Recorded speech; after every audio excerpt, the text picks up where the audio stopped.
Hunterdon County Library presents Session 1. The War Begins.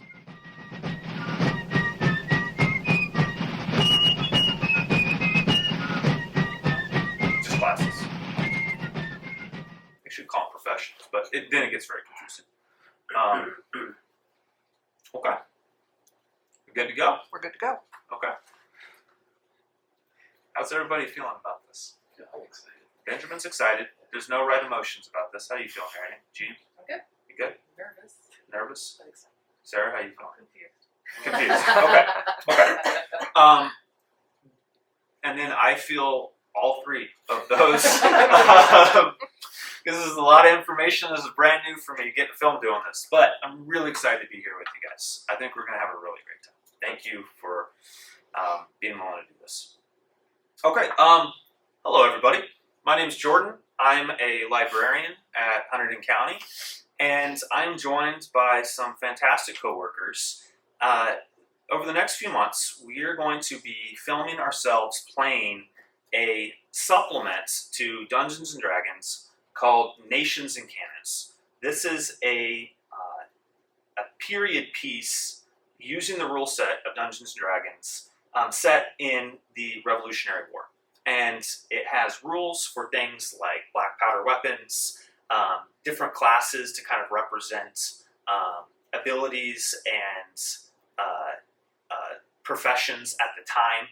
And it is all put together by an organization called Flag Bearer Games. So we want to give them a shout out. Thank you guys for doing this. It's a really great work. As we're playing this, what we want to do is just highlight local history here in Hunterdon County, leading up to the 250th anniversary of the Revolution, 1776. And we're going to be having a lot of fun just playing among ourselves, playing characters that we've created set in a fictionalized-ish and historicalized-ish version of Hunterdon County in the year 1776. But we are also going to be highlighting resources that you, as the public, can make use of, either here at the library or in the community. And we're going to be filming ourselves with the game and then pairing that with a supplement, highlighting those resources. So thank you for joining us on this. This first session, we're going to introduce ourselves and our characters, and we are going to have an introduction session at the Battle of Lexington and Concord, what many historians kind of consider the start of the Revolutionary War, at least the armed side of it. Tensions had been going on for a decade plus in the colonies, but this is when you kind of point of no return. Again, my name's Jordan. I'm going to be the game master or GM of this, and surrounding me are the fantastic staff that are going to be joining us in this. My name is Mary Jean. I will be playing Claire Sudbury, who is a Boston resident from a very wealthy family. She is what we would call she's a scholar and a firebrand. Her brother was a black sheep of the family and was a loyalist, and after his untimely death, she uses his British soldier uniform to sneak in and get information that she can trade over to the Sons of Liberty. Oh, that's fantastic. Okay. And the Firebrand is a class that the Flag Bearer Games team invented for this. This book will be here. Copies of this will be able to be referenced here at the library. So come down, make use of it. All right, so your Flag Bearer scholar, a spy in the Loyalist British camp from Boston. From Boston. Okay, so you're right in the thick of this. You're already there. She's when you invested. start. Okay. And has All right. a pet squirrel. And her name, again, Claire. Claire Sudbury. Claire Sudbury. I like that. Okay. My name is Sarah. My character is Ava Thompson. She's a Scots-Irish rogue who's a pioneer and homesteader. She immigrated to North Carolina with her husband, who was actually sent there as a prisoner. And they made a home for themselves there. Unfortunately, he was killed and their land was taken, so she's found her way up north in New Jersey to make a new life for herself. Fantastic. Okay. And you're highlighting something that was an important facet that doesn't get talked a lot about in American history. There was a lot of people that were shipped over from the UK and particularly but Europe as a whole, who were prisoners. They're like, yeah, we don't want you. You're out. Especially if you were your husband had any involvement in the Scottish rebellions of a few decades prior to that.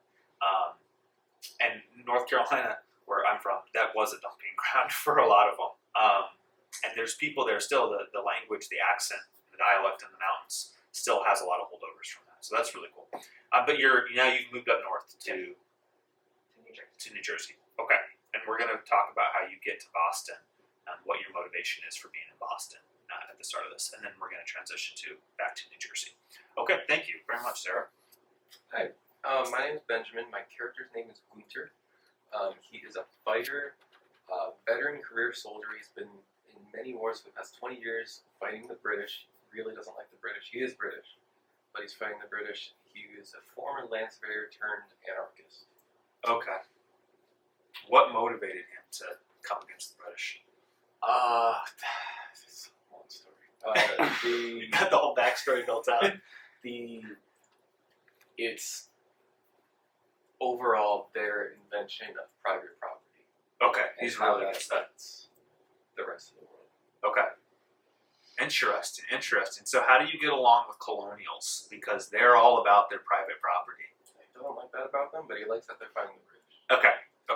So enemy of my enemy kind of situation.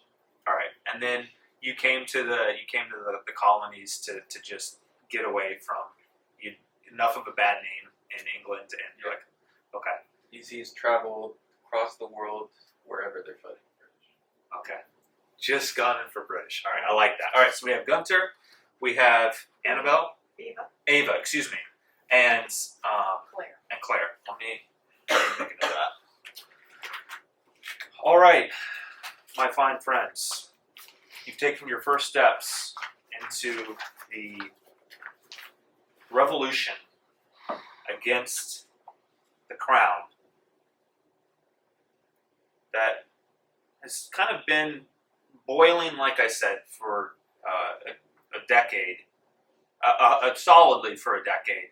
Before that, tensions. A little bit of background into the revolution, which it was really helpful for me reading this because I grew up with like the Schoolhouse Rock kind of songs and understanding of what it was that the Britain wasn't fair.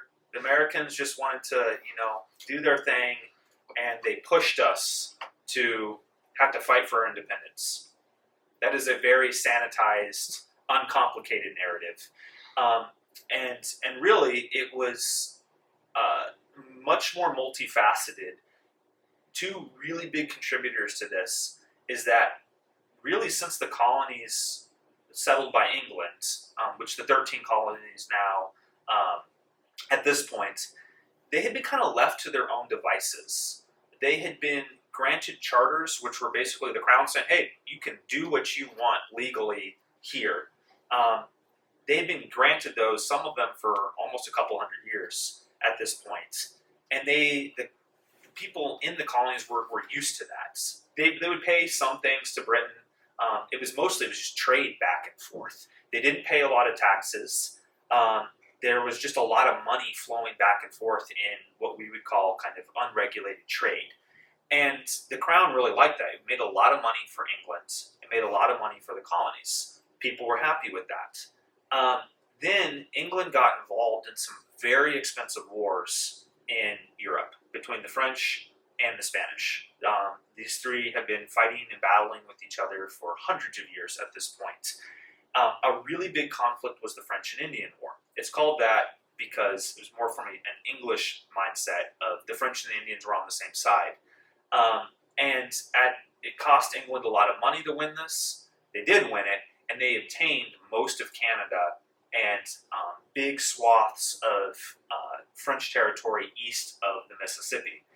But England was in heavy debt to pay for this war. And they were like, well, it was fought in American soil. Let's have the colonists should be paying for some of this. And the colonists didn't really like that. They had kind of wanted to just be left alone. And they liked this idea of free trade kind of going back and forth. And now all of a sudden, England is putting taxes on it. The issue about taxes in particular, there were tariffs, and the colonies were willing to pay tariffs. They didn't like the idea of taxation because, even according to British Parliament, you had to be represented to be taxed, and that wasn't happening. So that whole no taxation without representation, it's a simplification of what was going on. But it was bothersome to the colonies that they didn't have a say in being taxed. But really, it went against the charters that England had issued to them. The charters said that the colonies had the right to tax themselves, and England wasn't going to get involved in that. England starts reneging on that. And then another contributor to this is you had King George III. He comes up a lot. People talk about crazy King George, whatever. He was German. His father was from Germany. They got married into the English line of the family because everybody else was Catholic. And Parliament was like, we cannot have a Catholic king. We don't like that. We're not going to deal with that. All the stuff that went down with Mary, Queen of Scots, we're not okay with this. There was a tremendous amount of animosity towards Catholics in England, going back to Henry VIII splitting from the Church of England because he wanted to divorce his wife. So religion has become a political force in this.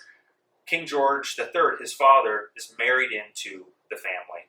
I should say his grandfather, his father, they just sat in Germany. They had, and it wasn't Germany at this time, it was Prussia. But they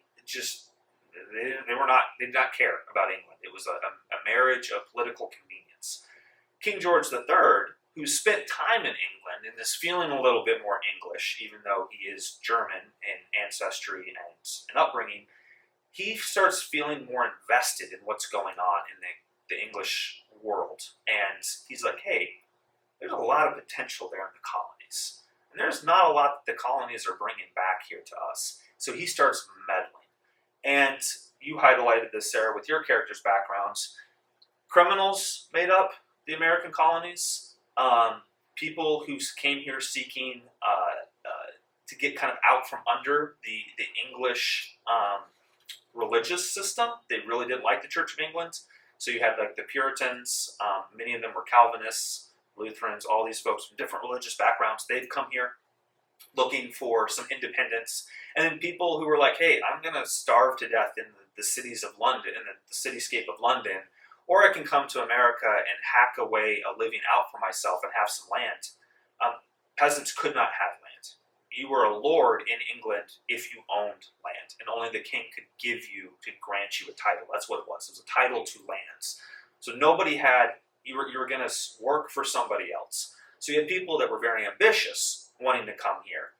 And you had people that were very unscrupulous in their morals that were coming into America. They saw it as an opportunity to make an obscene amount of money and have no one really tell them what to do. So you have this mixture of all these people here in the colonies, and then you have England saying, hey, we need some more order.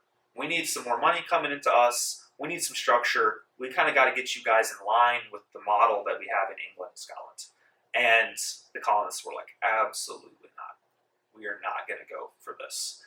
So I'm trying to pull out some of the morality of it that we have here in our mindset a lot of times, how we're raised, is that Americans were the good guys or just fighting for their freedoms, kind of. But really, it was a lot of conflicting ideologies in a very tense environment that created the situation that we are currently in, which is Boston.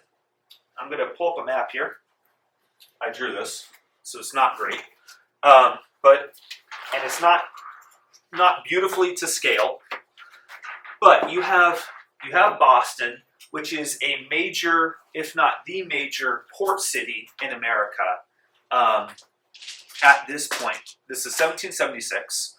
1775. There has been about 5 years of a lot of hostilities with England.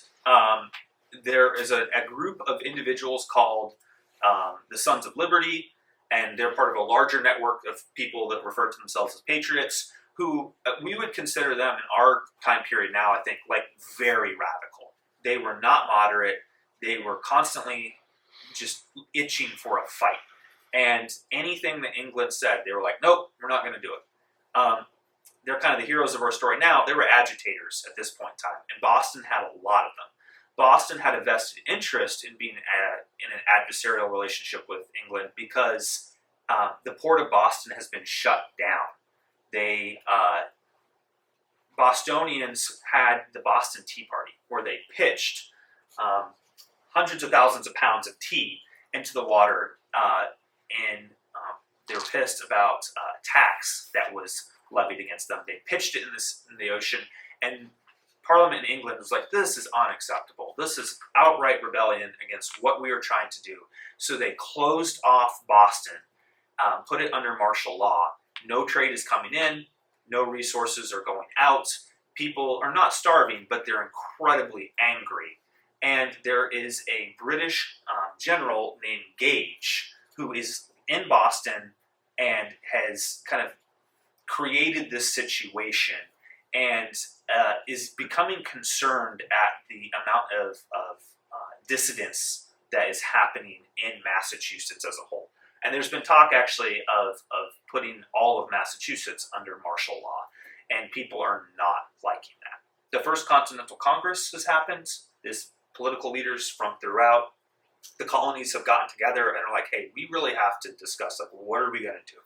Nobody really wanted to get into outright warfare yet with England, even though it's been talked about a little bit. But they're like, there's something serious going on in Boston. We have to talk about this. What's going to happen? These are famous figures like John Hancock, Samuel and John Adams, Paul Revere.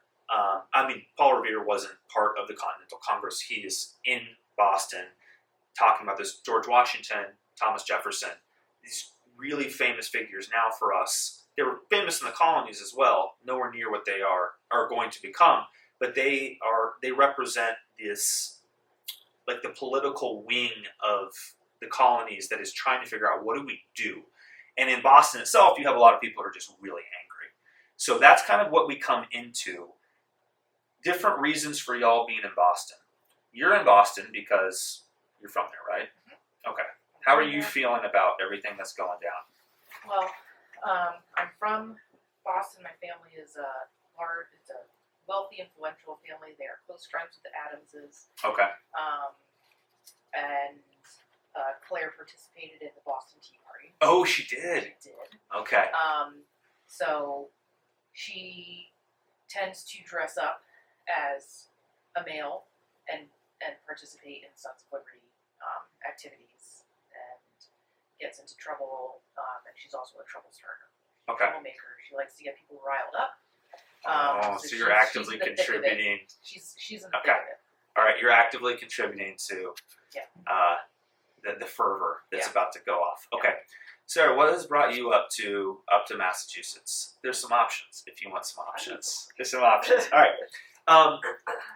There's resources. The General Gage allows supplies to come into the city for people, relief basically, because there's no trade that's coming in or out. But he's like, well, I don't want to have people starve. Contrary to some of the portrayals that you get of British military leaders, they can be harsh. There was very strict discipline in the British military.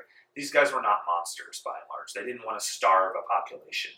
A lot of these leaders are still under this impression that, hey, if you're just firm enough, people will get in line, they'll be obedient, they'll do what you got to say. Because they're thinking from an English mindset, which there's one king, everyone grows up saying, God save the queen, God save the king, acknowledging that authority. That has not been happening in the colonies for 200 years now, almost. So Gage, he's letting people bring in supplies and stuff. So that could be an aspect of what you're doing, that you're like, hey, there's some money to be made here, bringing supplies up. I imagine you have like a hunting kind of background, right? You know how to provide for yourself. You might be sympathetic to what's going on here, and you have heard the rumors, like many people have, that there's some kind of conflict that is about to occur here. Maybe you want to kind of get in on that. Maybe you want to see how this situation can be advantageous to you in some manner. Most people sided with either the Patriots or the Loyalists based on how did it benefit them. and how did it align with their values? I don't know how you feel about the British. Great. Not great, because they shipped you guys Yeah. out here. Okay. I think I'm there to help with the trade, make some money. That's a lot of people had that kind of mindset. You're a little bit of an outlier. Is it recognizable that you're a woman, or do you go to any kind of lengths to disguise that? I don't think I run around in a skirt. Yeah. And I do tie my hair up, but I'm not like actively trying to disguise myself Like Claire is. Okay. All right. Then yes, and with you being a widow, especially in New Jersey, we'll get into that a little bit more. Widows had more rights than in other colonies. So it's unusual to see a woman by herself doing this. If you kind of explain the story, people are like, oh, condolences for your loss. Sorry about that.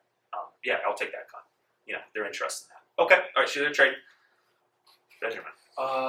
So he heard that there was a conflict brewing, there's trouble, there's some sort of fight against. He feels like he's heard that there's some sort of fight going to happen, and so he's just here waiting for the spark to set it off. Okay. So he can fight. Yeah, and that has been building for a while. All right, we're gonna do Benjamin. You said Ava, correct, Sarah? Yeah. Good, and Claire. Okay. So, let me make sure I got the date on this right. I believe that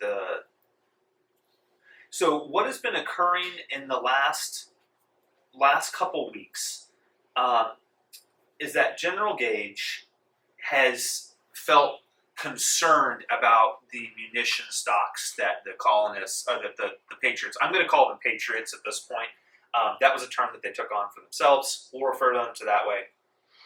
Because colonists were separated into many different groups who had different levels of loyalty, either to the Patriot cause or to Britain.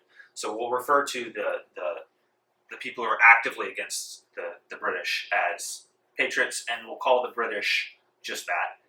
And then when we talk about soldiers, I'll refer to them as the regulars, because that's what they were called. They were part of the regular army, and they were understood at the time to be called regulars. That's the soldiers. So the militia here has been every community. Most state charters required that every male between ages of 16 and 60 to be part of a militia that could be roused, usually to defend against Indian attacks or to attack Indians.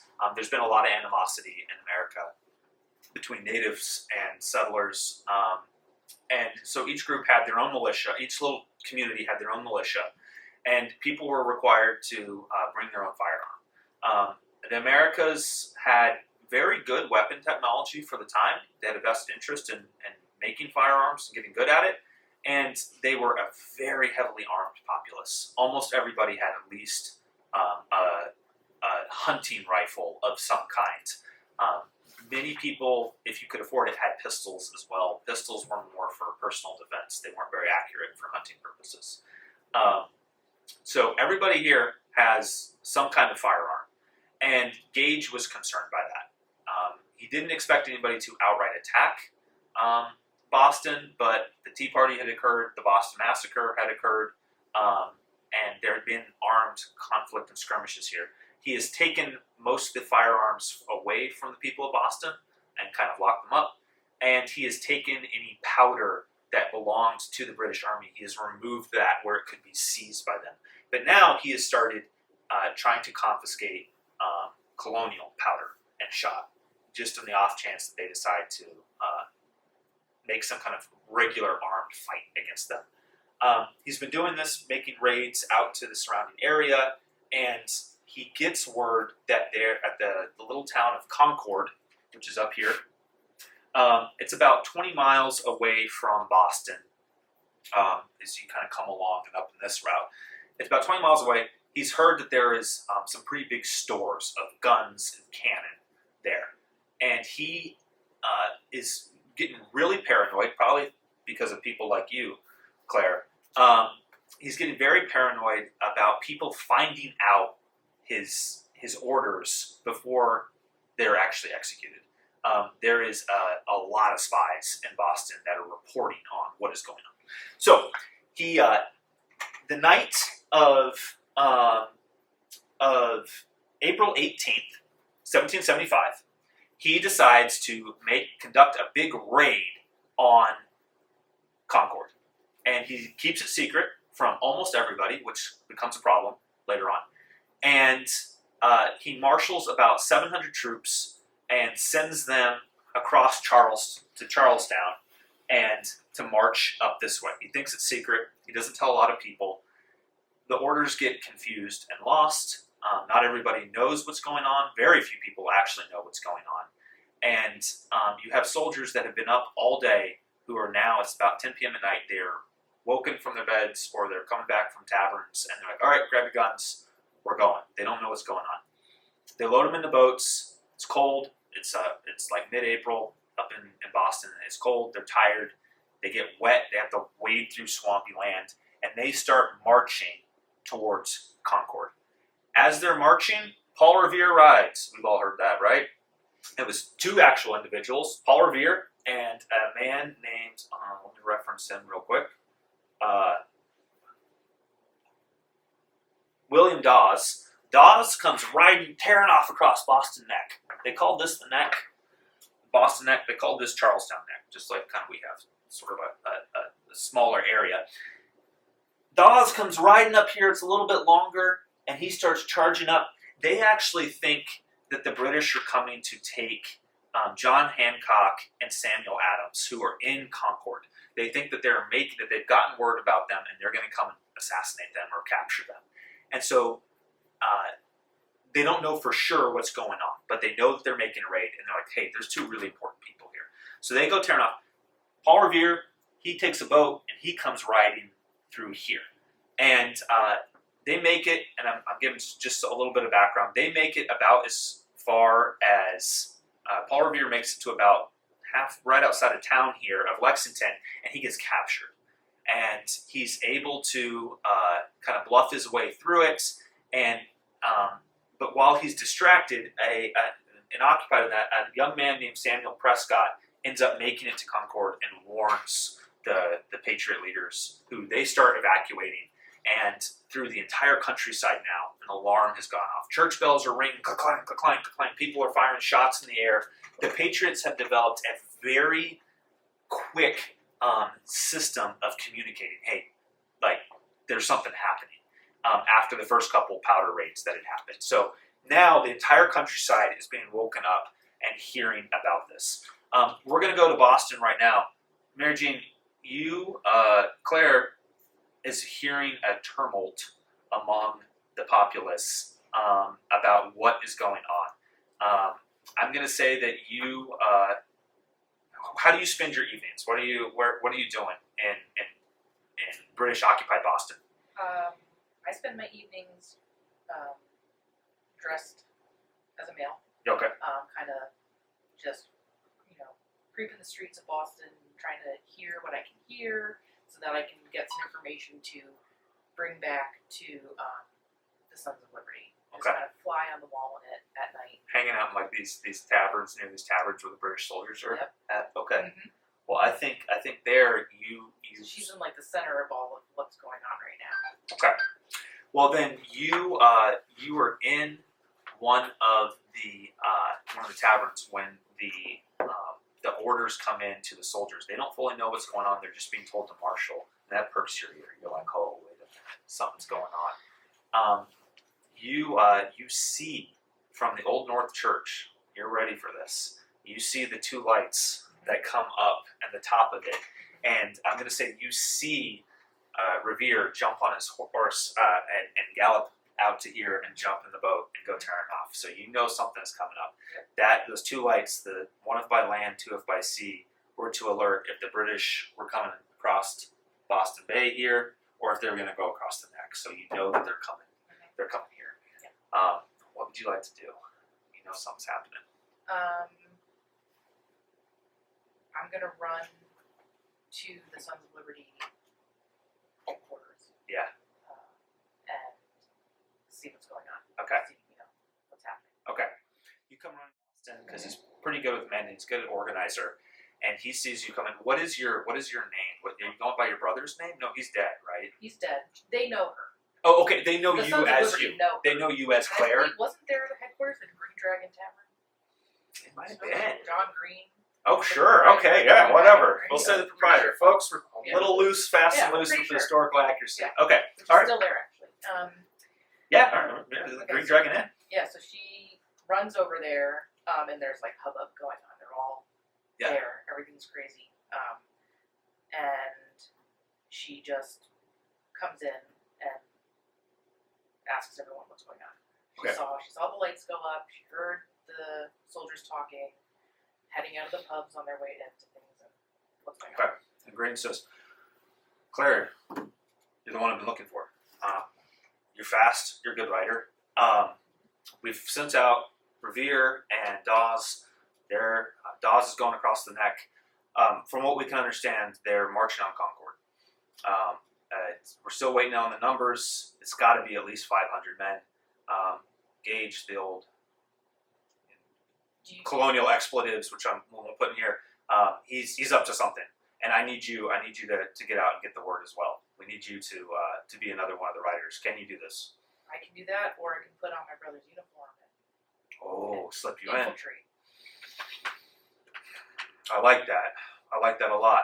But you're just one in a company of 700. But what we will do is we'll have you. They've already sent out. Posses to stop any writers from getting out of town. I want you to be one of the British out there. I can get out of town and then switch back. Absolutely, and you can distract them. Mhm. I like that. Excellent. The Sons of Liberty can use a daughter like you. Excellent. And okay. Here's what, so I'm gonna go Yeah, you're here. So they're marching. They're going to march right across the neck. The British are. Right here. Yeah, the British are going to start riding across the neck. In their scouting parties, they were basically sent out to try and capture any word getting out. But you are a plant now in this. Okay, excellent. Absolutely. Sarah, are you in Boston itself, or are you in the surrounding I countryside? think I'm in the countryside. Makes sense. Cleaning Okay. my weapons. Well, let's say if you don't mind, let's say that you are in Cambridge. Here, it's put you right here. Cleaning your guns. It's are you like an early to bed, early to rise kind of individual? Yeah, you gotta get the animals while they're waking up. Okay, savage. All right, you are about to go to bed down for the night. It's probably 9 p.m. or so, but there is commotion in Cambridge, and I imagine that you're probably staying at like one of the public houses. You've probably gotten to know the proprietress of it, and she knows you're a woman. She's like, all right, here's a room next to my room. We'll make sure you're safe in there. And someone comes like running into the tavern as people are drinking. You're about to go up the stairs to go to bed. He goes, the British are on the move. The British are on the move. And people are, what? Oh, what? What's going on? People are like knocking their beers over and stuff. And he goes, they're coming for Hancock. They're coming for Adams. And everyone's like, and they start grabbing their guns and leaping on their horses. They're tied at the hitching post, and they just scatter out into the countryside, riding to their homes and their towns, yelling about it. One guy, he looks kind of young, maybe 17, 18, grabs his gun and is firing it into the air and reloading and firing it into the air. He's really excited about this. How would you like to respond to the hubbub that's going on? Maybe go out and see if there's anything I can help with. Sure. People have gotten to know you. You make good. You tan a really good hide, and you're quite good at what you do. They're kind of patronizing to you a little bit as you're standing there as a woman. They're like, hey, that's okay, but we've got this. Whatever. The proprietress, she comes to you and she's like, these guys are clowns. I know that they mean well, but she's like, you've got a good head on your shoulders. She's like, if I would feel really comfortable, if you wouldn't mind staying here and just kind of helping keep an eye on this. There's a good chance the British are going to be coming through here, and having someone who knows their way around a gun and isn't one of these hoodlums is going to be really helpful. Awesome. Okay, so you guys post up. You notice that she starts putting like getting boards ready to kind of like put behind the windows, and she could use your help, like kind of being ready to reinforce stuff as it's happening. All right, so yeah, you spend the next couple hours keeping an eye on that, and all around it, church bells are ringing. People come riding up the street yelling, the British on the move as you guys are getting ready, and that's you're getting to about midnight on that. Gunter, where are you at in this? I like to think he doesn't want to be part of in it, instigating it. I would guess he's either on the street watching to wait and see if something happens, or I don't know if it would be in Boston, drinking outside on the street, watching the Sons of Liberty Tavern just to see what's going once down. they start looking excited and getting running, just following them, just Yeah. for the chance Okay. that they're going to shoot some British eventually. You know what? I'd say let's have you do that, but only in Charlestown. Charlestown was a British. It was where a lot of the military kind of marshaled. If you wanted to, this is really dark, but if you want to assassinate a British soldier in an alleyway, you could totally do that here. This was where in Boston was where a lot of stuff was. Charlestown was another big depot for the military that they had here. So, all right, so you're in Charlestown. I'm going to say, you hear like some shots and stuff coming from over here, and your tuned mind's like, hey, what's going on here? And you see some lantern light coming across the water. If you want to sneak down to the shore, see what's going on. You see boats, big flat barges, packed with British regulars coming across the water. And these poor sons of guns land in the swampy kind of area here, cold water up to their knees, and they're slogging through. They seem kind of disorganized from what you're seeing. One of you has dark vision, has night vision? Is it you, Sarah? I Is did it not see Pioneer? Is that. it I am a pioneer, but Is it listed on your features? not that it wrote it down. Let me check here real quick. Your background is a settler, right? Or Pioneer home. pioneer?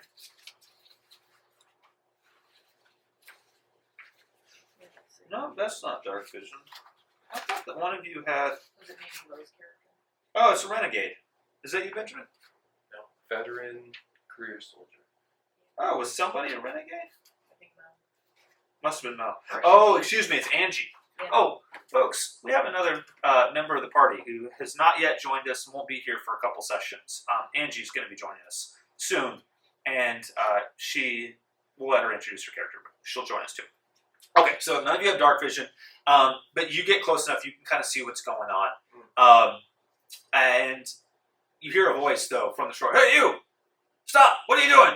And it seems like a sergeant. You can't quite tell by the uniform in the dark, but someone's just like pointing towards you and spies! We got people trying to spy, and he's hustling towards you. Everything. He's an older gentleman, probably in his 70s. Oh So wow! I think Okay. He uses that to try to get out of as an excuse for everything. Okay. You're on my lawn. What are you doing? What are you doing in my water? He's like, old man, what are you doing out here? Get back to town. No. What? That kind of takes him back, and another soldier comes up beside him and he says, "What's going on?" He's like, "I got this old guy here. He won't leave." I'm just passing through. Listen, old man, and he kind of points the gun at you menacingly. You turn around and get out of here. We don't have to kill an old man in the dark. All right. What do you think? Waddle off. All right. Perfect. they look at each other like, should we tell someone about that? It's like, no, that guy's clearly drunk. He's old. Don't worry about it. Both are still true.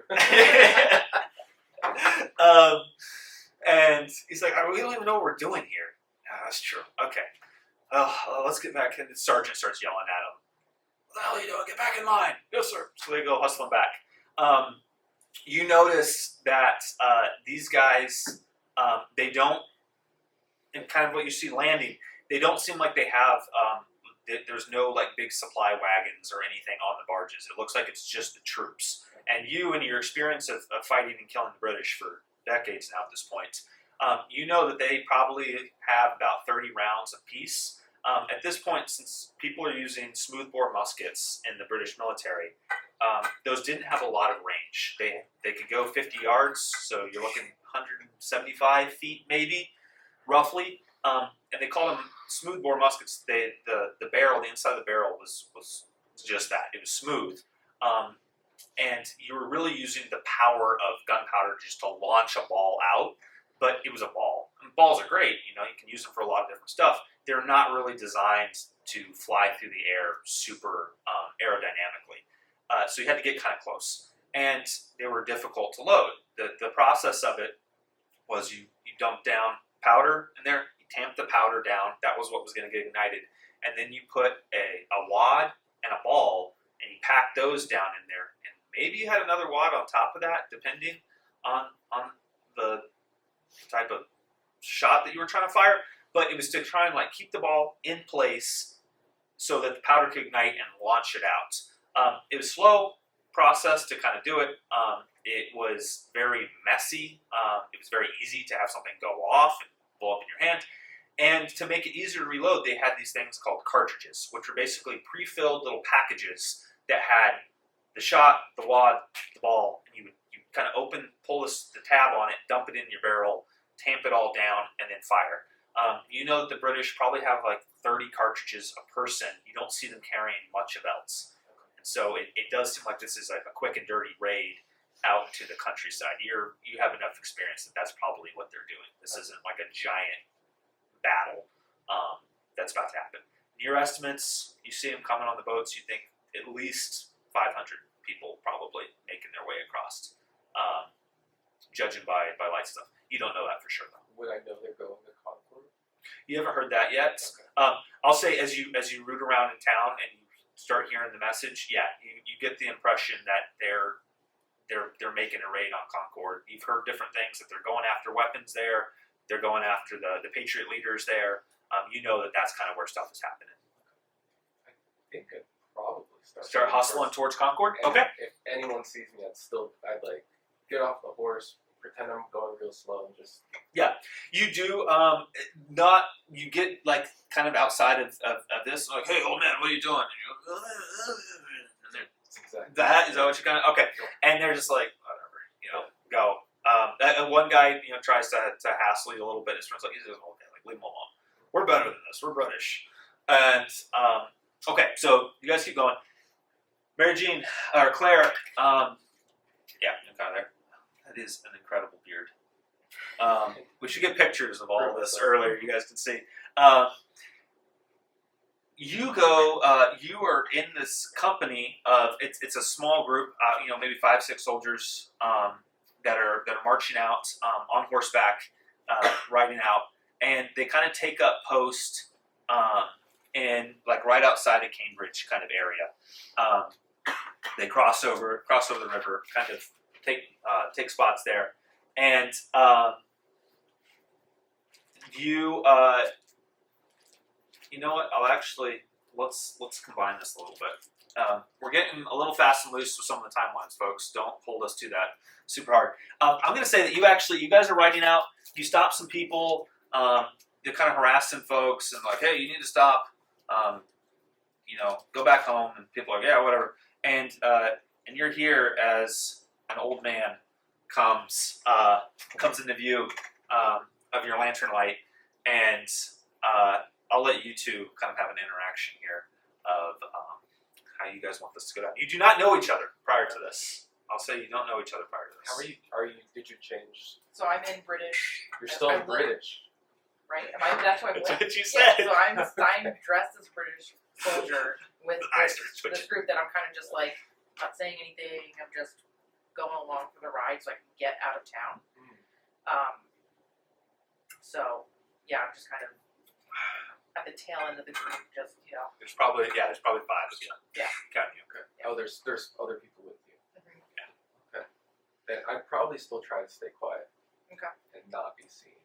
And can I see? Is everyone in British? Oh, the rest of the people are real British soldiers. Yes. Yeah, they're all Oh, British then soldiers. yeah, Yeah. I'm definitely not. So can I do a perception? Because remember, she's like sneaking around all the time, so she might have seen him Good to see them. lurking Yeah. as well. She might notice a fellow. Sure, yeah. I'm gonna say that would be a I'd say you could do history or investigation. All right, let's what I have. And contrasted with They're the same. what so. what would be I'd say like it's like stealth, but Stealth? it's stealth but like social kind of stealth where you're trying Could to be deception. deception. Yeah, we'll say that. I like that. Contrasted with this. So this is a contrasted role or a contested role. So they have to be one side has to beat the other. 3 + 1. Oh, 4. I got a natural one. Oh. Okay, so we get one of those like high school movie things where the two people see each other and they like each other, but they like can't make eye contact and they're super awkward and stuff. Only they hate each other, right? Because, Yes. or you hate her at least. This person. So you see this like should be a very distinctive individual with this like super long beard and whatever, which is unique in the colonies. Almost all men were clean shaven, unless they were pirates So or it's like sailors. I see or you something. and I'm like, He's definitely triggering something in your There's brain, something and going you have a on, giant blank. but like it's just nothing. I Yeah. got absolutely nothing. Okay. And this, like one of this like kind of young, fresh-faced officer, like soldier in the back is like really squinting at you, like maybe they know you. Hi, how are you? And I just kind of look because I don't want my voice to give anything away, so I just Hi, sir. Yeah. Right. So I just kind of do like the head nod of like. Have a great day. Yep. And I just start walking ahead of them, like right in the same direction they're going, but just. Yeah, they're like, get it. Should we sit? Whatever, he's fine. And so they keep riding out. And you guys kind of post up, Mary Jane. You guys will post up like right outside of here, along the path of from Lexington, from Minotami. I think it's Minotami. Oh yeah. It says there. Menotomy. Monotony.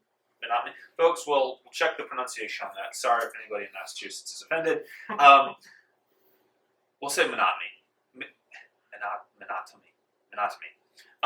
You guys post up right outside there along the path that you know is going to Lexington. And then you're marking. You've already kind of gone. You're shuffling your way. Yeah, I just keep going. Yeah, you know what's up. So you're working your way here. Before too long, Mary Jane, you hear. So this is you guys are kind of there. You guys are tired. They're kind of not dozing. You can't sleep if you're a British soldier. Well, so we're posted up like for the night. At least like a checkpoint, basically. So would this be a good time for her to get rid of her? Absolutely. If you want to try and not dip break. out. Yeah. Yeah, sure. Yeah, because then maybe she uses an opportunity to kind of catch up Sure. with him. If that's fine. If you want to, you tell her, hey, gotta see a man about a dog, and you dip behind a tree, and Should I roll for something? roll stealth So, because roll stealth unless you're being really awkward about it. it's a 9. A 9, okay. You're kind of 9 total. Okay, so you kind of like wander off, and your sergeant is like, "Hey, don't go too far. What are you doing? Come on, you're gonna get shot."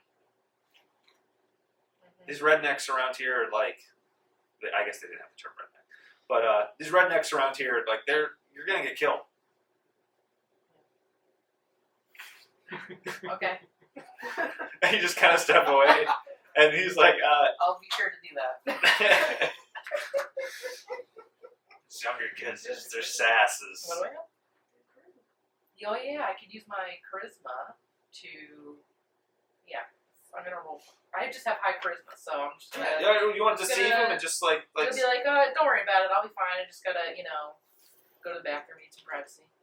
Okay, yeah. And then she will quickly, just take all of her stuff off, put it in her pack. Yep. And hustle to catch up to hustle. Gunter. Okay. Roll me a deception check just to see how well you're able to convince okay. him. That'll be good. 15. You're fine. And he's like, oh, well, yeah. I mean, the food go they do give your us, bit. it's a Don't- mess. we don't need Yeah, sure. Okay, Yeah. fine. Whatever. Alright, so then she kind of, Turns. she's tiny. She's small. Yeah. And slight, so she can kind of scurry along. All right.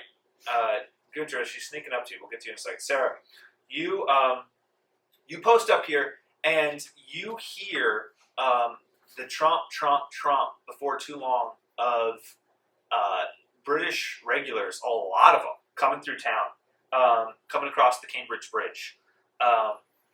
And you see a column, that's what they because they looked like that. They marched in a big, long, kind of 2 or 3 deep, 4 deep sometimes, if there's permitted it, line of soldiers marching by. And, oh wow, okay, the intel that you guys had was good. The proprietress, or we'll say her name's Polly, I'll make a note of that. Polly is scowling, kind of looking out the window at these.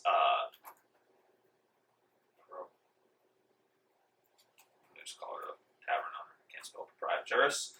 Tavern owner, Cambridge. She's looking out there, looking concerned about this,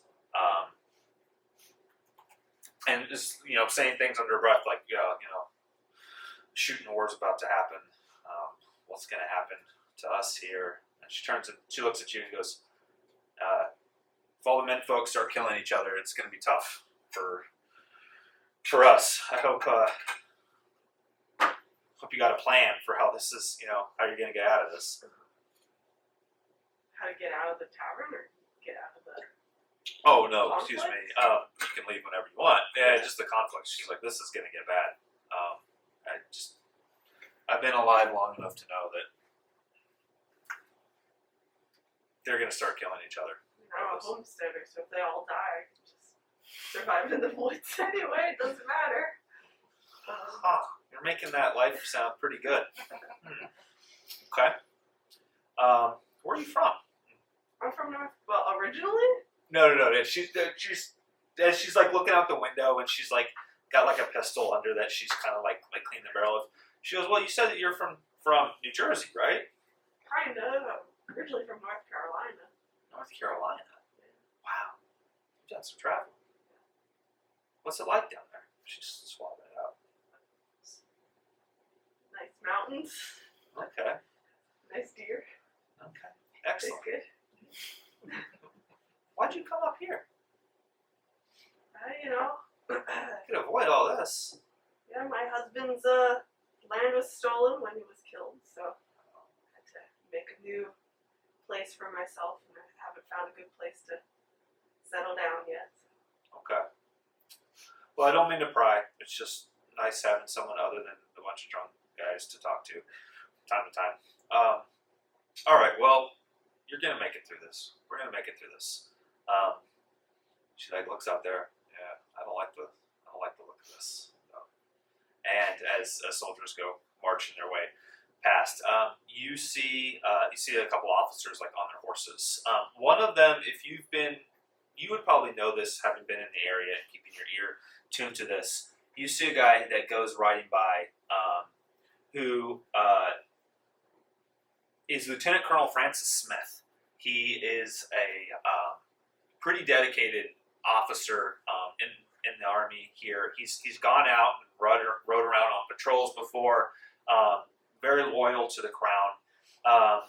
He seems to be leading this group of people that are going out. You kind of tuck that nugget away in your mind.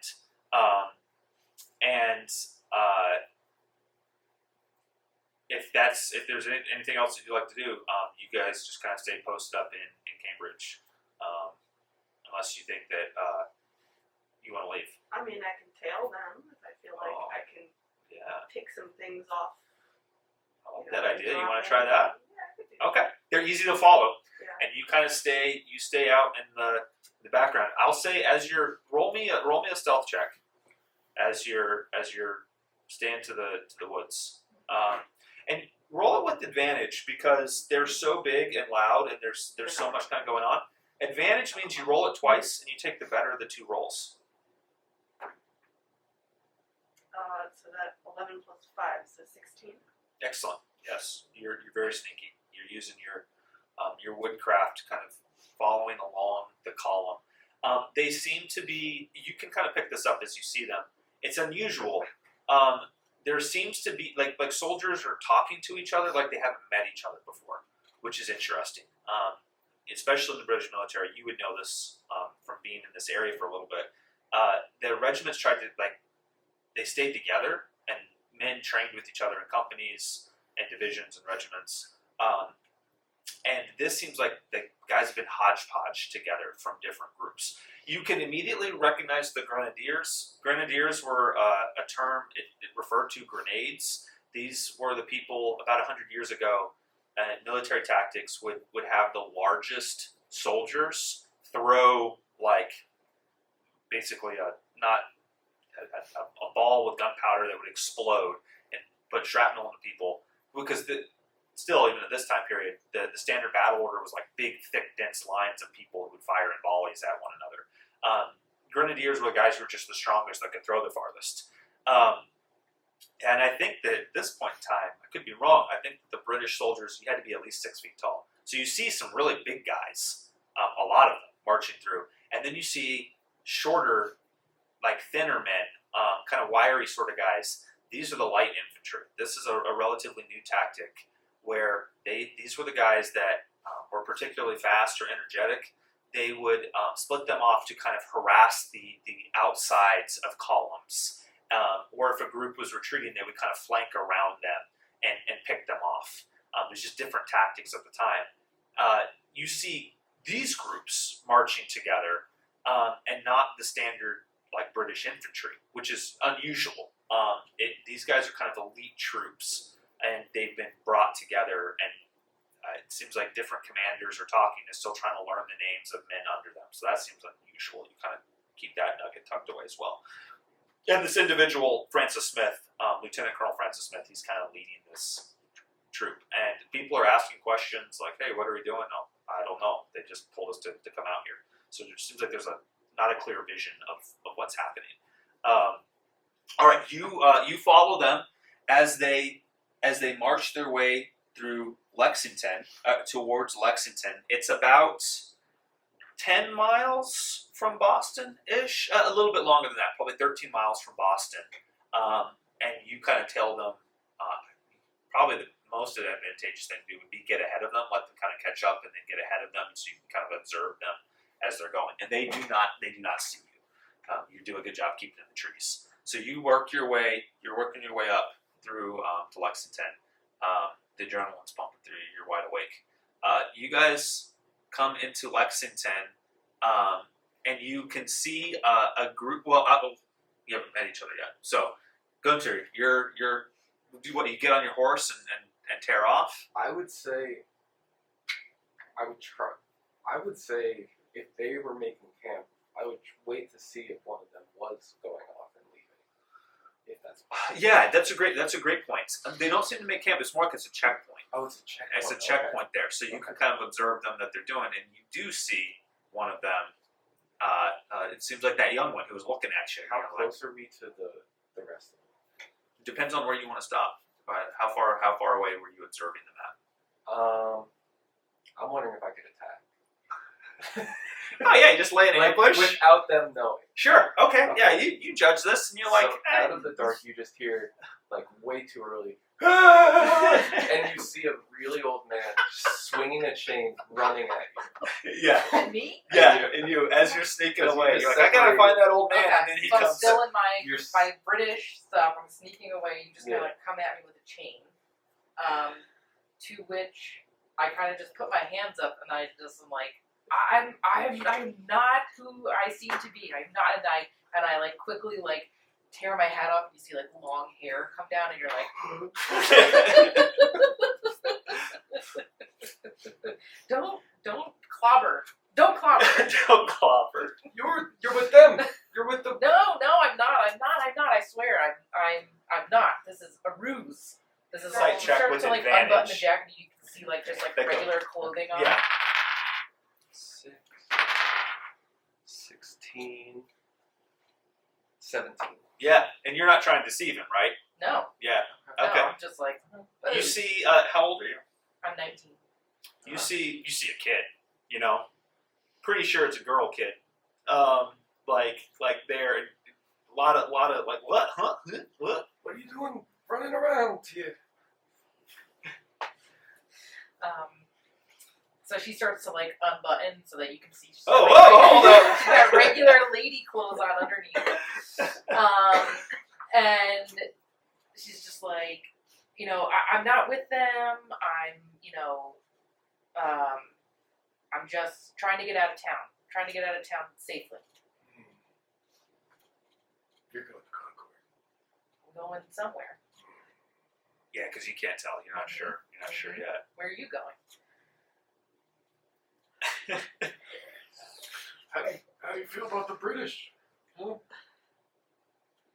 How do you feel about the British? I asked first. I thought you were British. I think that answers that question. It's true. He did try to clobber you in the British uniform Yeah. with a chain. I don't know how much to tell you. Or what. Or Yeah, anything. he just asked how do you feel about the British. But I don't know who he is. You don't know who he I'm is. just an old man. Just, No, I'm just a... Probably going to Concord. right? I don't know. And you do know that they're going to Concord. You do know that the British are 'cause marching towards Concord. Yeah, because I was with them the whole time. I know what they're doing. Yeah. But if she's learned anything by doing what she does, she doesn't have to trust anyone. That's right. Yeah, you don't have to trust him. So she's just gonna keep going back. Like, what do you think of the British? I don't like them very much. Oh, I'll okay. be honest. All right. Okay. Can I do like a history check or something, just to, or Yeah, what are you thinking? What do you want to try and do with that? I want to try to figure out, because he's an old man. Yeah. He's just kind of stumbling through. I've seen him like this whole way. Yeah. He's So- obviously got a mission. He's Exactly. he's doing so, something, like, right? what are you doing? And earlier I was like hunched over. Exactly. And No. now Now he's you're looking like spry. Yeah. and you say you don't like the British, but I was just in a British uniform and I'm not British. So like, I want to know, like, can I tell anything from his clothing, or do you have an accent, or? He sounds like an old guy. Been drinking probably way too much. I would probably have a slight British accent. Okay. Still. Very slight. Wearing a uniform that looks like it's like a brownish, maybe used to be red. It's like very, very, very old. But like almost very tattered, kind of like a brownish. You can't really So you tell. look like an old British soldier. If you look close and long It's enough, kind of yeah. dark. It's kind of dark. You so can't see a just whole like, lot. You're Yeah, just you look guys like are. tattered There's like clothing. moonlight. You guys are. You just look like an old, assessing each grumpy other. man with a slight British accent. Yeah. Okay. Which is not uncommon. A lot of people here. Would there be like a good immigrants question still have British to accents? ask that would like be like a trigger? Be like, okay, this guy really does. Well, you have a feature as a firebrands. Okay. We get to pull in some mechanics here.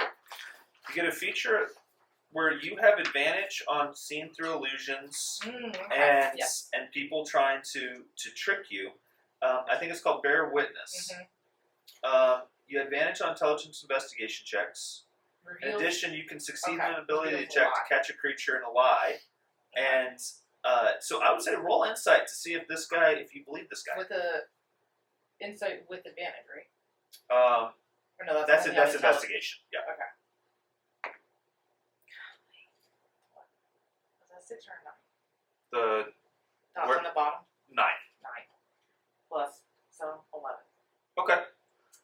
So I get like a feeling that he's You get the Being feeling honest. he's being honest. Okay. Yeah. That he Okay. does not like the British. He's a British, has an old British accent, but it's obvious that he's not proud. You know, like you rattling off King's English. Okay. All right. So I can tell that you're at least anti-British, and if there's anything, I'm anti-British as well. So I just kind of give you like we're on the same page here. We're both, and I kind of like call you over and like I whisper into your ear like, I've just been a spy. Nice. Yeah. Wow. Okay. Yeah. Okay. Well, there's 2 of us, 5 of them. You think we could take them? He's really gone in for it. Hilarious. He hasn't killed a British person yet. It is dark. They positioned themselves kind of at the top of the hill so they could see people coming up.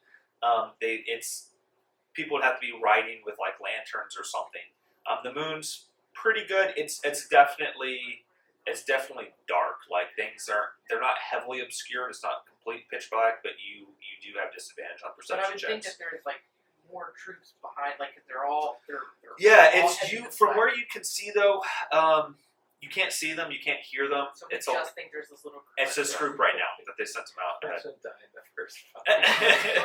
a trained soldiers with a guy in a chain and a 19-year-old girl with a pistol. Yeah, there's 4 of them. There's 4 of them. Now, yeah, because I love Because you were the 5th. Okay. I was hoping you'd say no. Yeah. She was actually thinking about it. How much do you want to give This a 19-year-old? I mean, like, so she's You did have your orders that he told you to get. Yeah. To get to Concord. but she's also cheeky and impulsive. Oh sure. Okay. So Claire's like, oh yeah, we can take Yeah. it. Oh yeah. Let's get him. And then you're like, I know. We got it, right? You look like you know a thing or two. I was We got just.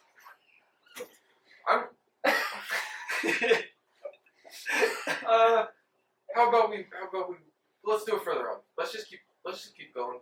okay. So We need the tactical advantage. We need a good spot. fine. I will trust your age and wisdom. Yeah, that's right. What's your wisdom score? -1. But mine is 0. There you go. Yeah. We got a crack team here. Maybe you hear like a tree. Absolutely. Absolutely. You see me back there, be like, you guys need some tactical help. Are we like both turn on you and we're like, With my pistols out. I'm just here to make a quick buck. Is that a deer joke? You want to take them? If you need some help with some tactical stuff, I can come. I got some wisdom. Yeah, you do. All right, excellent, Sarah. You sneak up and you hear this exchange, and you have this old man with a chain. Weird. Why does he got a chain? And this young kid who how old's your character? like 40. 40. Oh, nice. Okay. Wow, you've done a lot of living. Okay. Life expectancy here, you got maybe 10 years. Yeah, if you're nothing lucky. like I was thinking 35. You can be however old you want. But you're definitely like you're on the mature side of things. There were people that definitely lived. We had this idea that everyone was dying at like 45 or something. A ton of people did. Most people died when they were young. You had as a kid, it was dangerous. If you made it past 11, it was actually there was like celebrations of like, hey, okay, you're out of the clear. You're in the clear. Before we like go further, should we take a break? Absolutely. Yeah, let's take a 5-minute break and use the restroom, get water, and then we got the meeting in the morning. Fortunately, at this point, the camera battery died, so we had to stop a little short. But join us next week, where we pick up right where we left off and participate in the Battle of Lexington and Concord. We'll see you then.